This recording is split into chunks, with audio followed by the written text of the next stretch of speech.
Assalamualaikum warahmatullahi wabarakatuh. Kita di sini akan ngebahas Art Deco. Jadi ini table of contents-nya.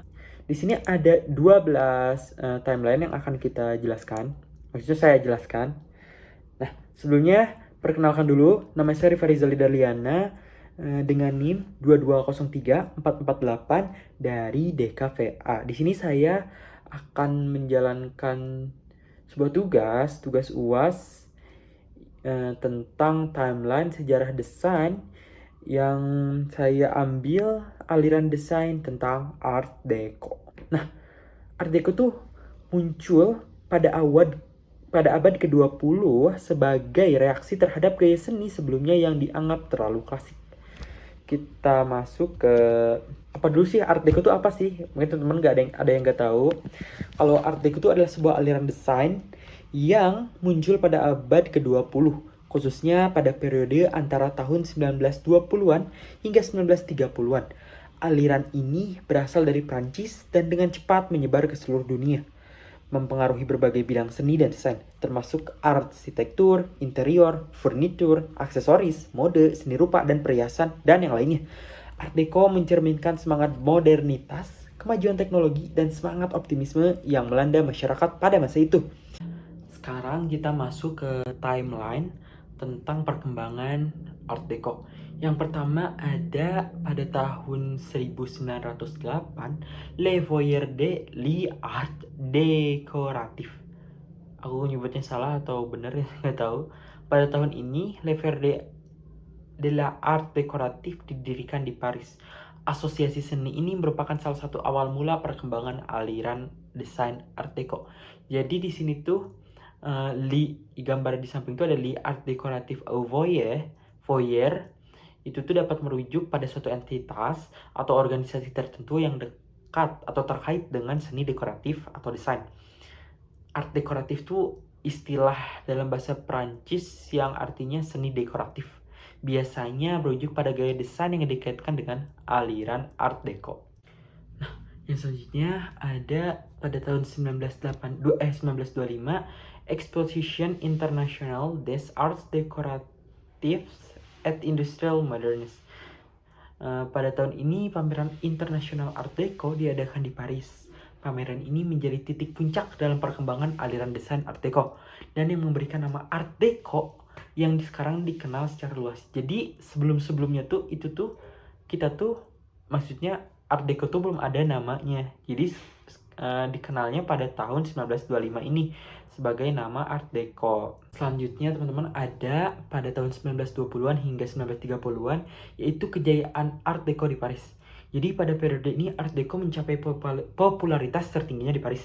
Desain interior, arsitektur, mode, dan karya seni mengadopsi bentuk geometris, garis tegas, dan ornamen yang elegan. Gaya ini dianggap sebagai perwujudan modernitas dan kemewahan pada masa itu. Art Deco tuh meraih kejayaan di Paris, itu dan menjadi tuan Paris tuh menjadi tuan rumah bagi banyak bangunan Art Deco. Ini tuh karena banyak bangunan yang ikonik. Contohnya bangunan seperti Théâtre des Champs-Élysées yang dirancang oleh Auguste Perret, Palais de Tokyo yang dirancang oleh Leon Azema dan Jacques Carlu, serta Palais de Chaillot yang menjadi simbol Art Deco di Paris. Nah, selanjutnya teman-teman, ada pada tahun 1920 sampai 1930-an juga masih sama, tapi itu pengaruh Art Deco di Amerika. Teman-teman tahu nggak ini gedung apa? Ya kan? Ini tuh gedung Empire State Building di Amerika. Jadi gedung ini tuh mengansur Art Deco juga. Nah, pada periode ini Art Deco menyebar ke Amerika Serikat dan mempengaruhi desain arsitektur, interior, mode, dan desain produk. Bangunan ikonik seperti Empire State Building dan Chrysler Building ini di New York mengadopsi elemen-elemen Art Deco dalam arsitekturnya. Selanjutnya ada 1925 sampai 1940 tentang Art Deco di desain interior. Pada periode ini, Art Deco mendominasi desain interior. Penggunaan bahan-bahan mewah seperti kayu eksotis, logam, kaca, dan marmer serta ornamen geometris yang berani menjadi ciri khas dalam desain interior Art Deco. Nah, selanjutnya ada pada tahun 1920-an hingga 1940-an Art Deco masuk ke desain mobil. Industri otomotif mengadopsi elemen-elemen Art Deco dalam desain mobil. Banyak bentuk aerodinamis, ornamen chrome yang elegan, dan desain yang streamline menjadi ciri khas mobil Art Deco pada periode ini. Nah, di sisi ini ada mobil yang disebut De Soto Sedan.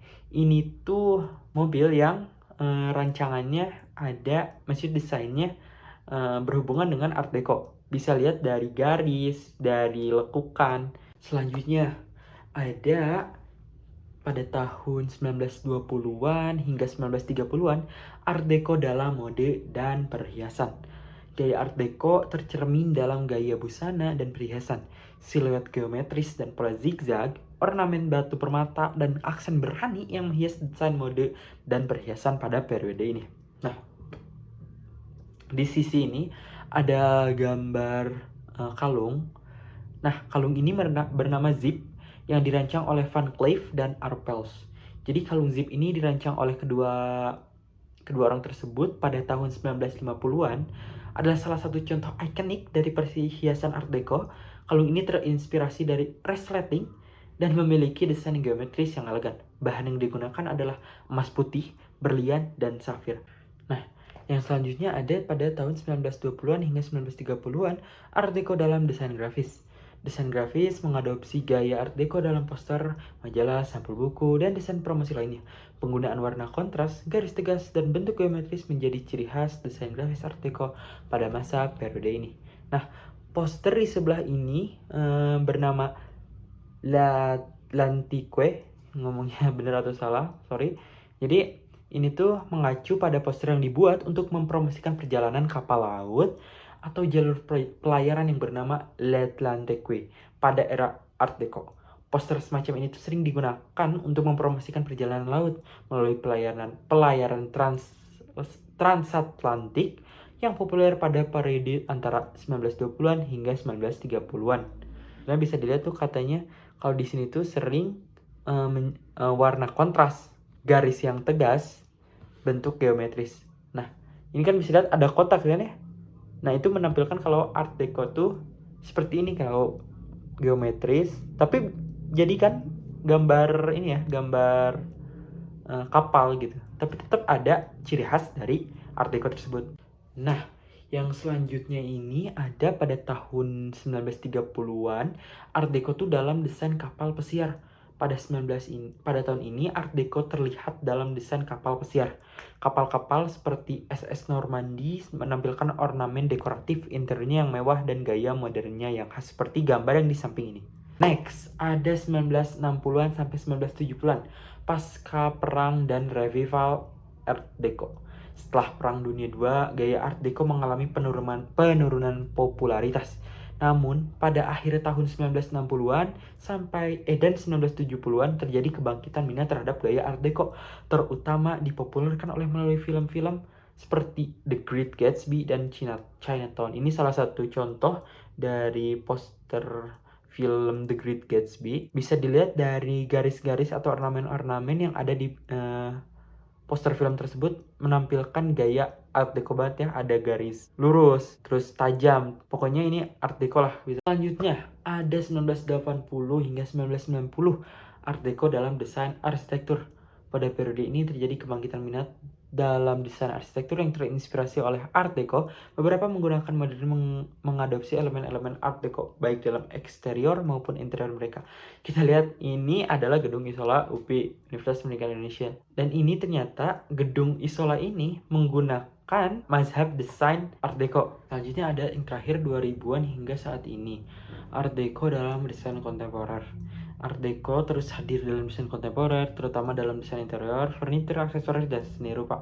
Penggunaan elemen-elemen seperti bentuk geometris, ornamen, dan kombinasi warna yang kontras masih populer hingga saat ini. Kalau Art Deco pada tahun 2000-an hingga saat ini, kontemporer, itu sering banyak digunakan untuk poster film, poster musik, poster konser maksudnya, ataupun poster-poster yang lainnya. Jadi pada desain kontemporer itu lebih digunakan untuk hal-hal yang hal-hal yang mempromosikan. Dan ini sumbernya. Maaf bila banyak kesalahan kata. Saya izin pamit. Wassalamualaikum warahmatullahi wabarakatuh. Sekian, terima kasih. Bye bye teman-teman.